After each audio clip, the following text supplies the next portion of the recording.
Assalamualaikum warahmatullahi wabarakatuh. Untuk kesempatan kali ini kita akan membahas tentang imunisasi.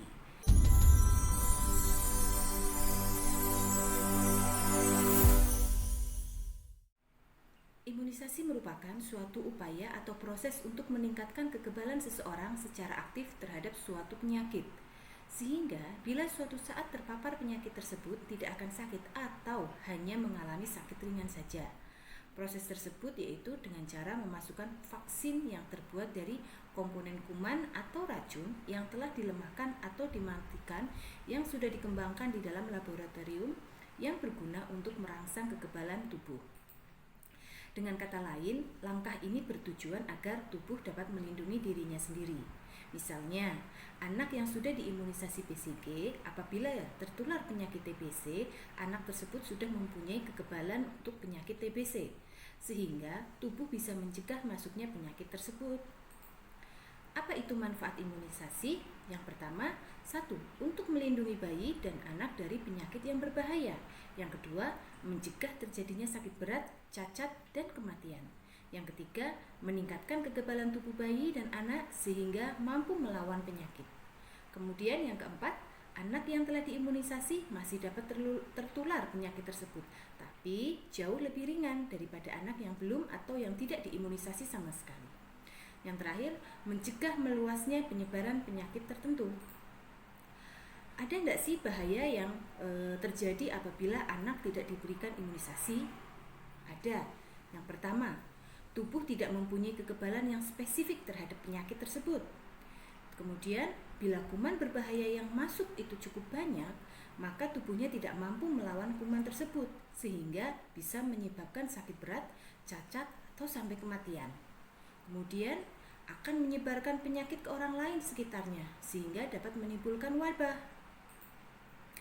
Kemudian, kita juga harus tahu, berdasarkan jenis penyelenggaraan imunisasi, itu ada 2, program imunisasi dan 2 imunisasi pilihan.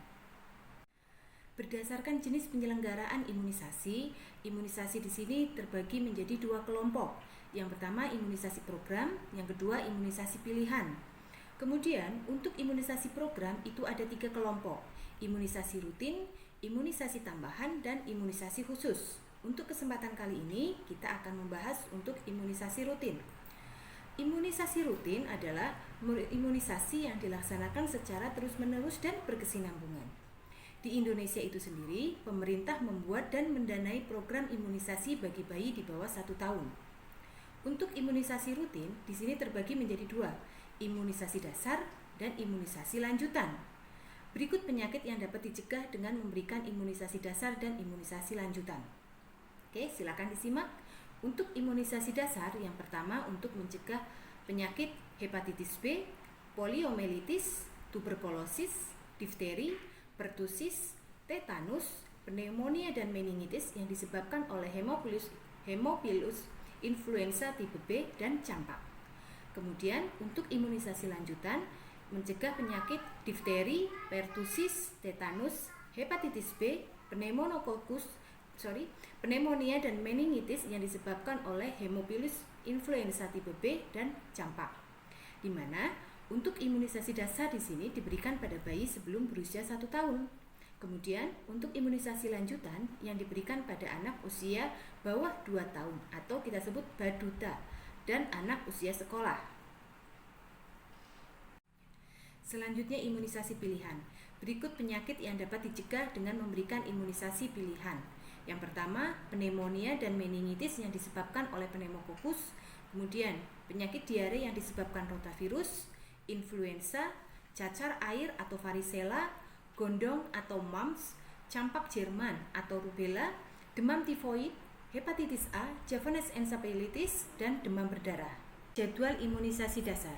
Yang pertama, hepatitis B. Untuk vaksin ini diberikan segera setelah bayi lahir dan akan diulang pada usia 2, 3, dan 4 bulan. Vaksin hepatitis B ini berfungsi untuk mencegah infeksi menular yang menyerang hati yang biasanya bisa berujung pada kanker hati. Selanjutnya, vaksin BCG. Untuk vaksin BCG di sini fungsinya adalah untuk mencegah penyakit tuberkulosis. Vaksin ini hanya diberikan 1 kali seumur hidup pada usia 1-2 bulan. Jika anak belum mendapatkan imunisasi BCG setelah usia 2 bulan, sebaiknya dilakukan uji mantok terlebih dahulu. Kemudian untuk imunisasi polio. Vaksin polio di sini untuk mencegah infeksi menular sistem saraf otak yang bisa menyebabkan kelumpuhan. Untuk vaksin ini memiliki 4 rangkaian yang harus dilengkapi semua. Vaksin pertama diberikan segera setelah lahir, kemudian dilanjutkan pada usia 2, 3, dan 4 bulan, kemudian akan diulang pada saat anak berusia 18 bulan. Bisa dilihat di tabel ya, untuk usia 1 bulan anak diberikan vaksin BCG dan polio dalam satu waktu. Selanjutnya pada usia 2 bulan, jenis imunisasi yang didapat adalah DPT, hepatitis B, HIV, polio, di mana keempat vaksin ini akan diulang pada usia 3 bulan dan 4 bulan. Untuk vaksin DPT, hepatitis B, HIV disebut juga sebagai vaksin pentavalen atau vaksin kombinasi karena terdiri dari 6 vaksin yang dijadikan satu, yaitu DPT, hepatitis B, dan HIV, di mana vaksin ini diberikan untuk mencegah penyakit 6 sekaligus, yaitu difteri, pertusis atau batuk kerjan, tetanus, hepatitis B, pneumonia, dan meningitis. Selanjutnya, pada usia 9 bulan, anak akan mendapatkan imunisasi campak, di mana vaksin campak ini untuk mencegah penyakit yang menyerang saluran pernafasan, yang kemudian bisa menginfeksi seluruh tubuh. Untuk vaksin ini diberikan 2 kali pada usia 9 bulan dan 24 bulan. Namun, untuk campak yang kedua pada usia 24 bulan tidak perlu diberikan jika anak sudah mendapatkan imunisasi MMR pada usia 15 bulan. Selanjutnya, jadwal imunisasi lanjutan. Untuk jadwal imunisasi lanjutan bisa dilihat untuk tabel yang berwarna merah. Di situ merupakan jenis imunisasi lanjutan atau imunisasi di luar dari program pemerintah. Setelah kita mengetahui jenis-jenis imunisasi, tujuan imunisasi, kemudian jadwal imunisasi, kita juga perlu tahu apa itu KIPI. KIPI adalah kejadian ikutan pasca imunisasi. Bagaimana cara mengatasi KIPI? KIPI yang biasa terjadi setelah imunisasi itu adalah demam, bisa juga ruam, ya, tetapi yang sering terjadi adalah demam.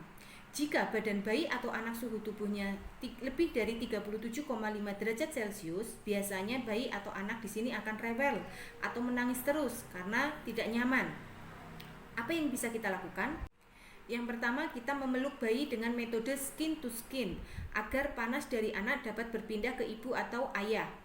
Kemudian, tingkatkan pemberian ASI. Jika sudah mulai makan, bisa ditambahkan buah-buahan dan susu. Selanjutnya, bisa diberikan kompres air hangat. Kemudian, bisa diberikan penurun panas seperti paracetamol.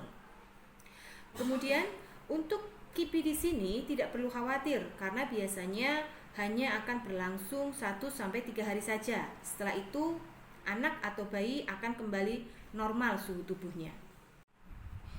Tanpa vaksinasi, anak akan lebih berisiko tertular dan mengalami sakit yang lebih parah, serta berisiko mengalami komplikasi yang lebih tinggi. Oleh karena itu, imunisasi wajib diberikan mulai dari bayi lahir sampai usia lanjut.